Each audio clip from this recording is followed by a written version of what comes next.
आमची लाडाची सुनबाई काय सांगू तिची नवलाई।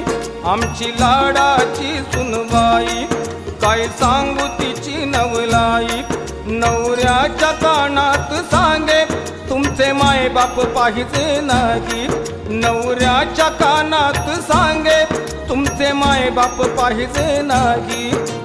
जित्यापणी हे मरण आमचा, जित्यापणी हे मरण आमचं आम्ही डोळ्यानं पाहिलं र, पाहिलं र, पाहिलं र। लग्न झाल्यावर माय बाप सोडून पोरग वेगळं राहिलं र। लग्न झाल्यावर माय बाप सोडून पोरग वेगळं राहिलं र। लग्न झाल्यावर माय बाप सोडून पोरग वेगळं राहिलं।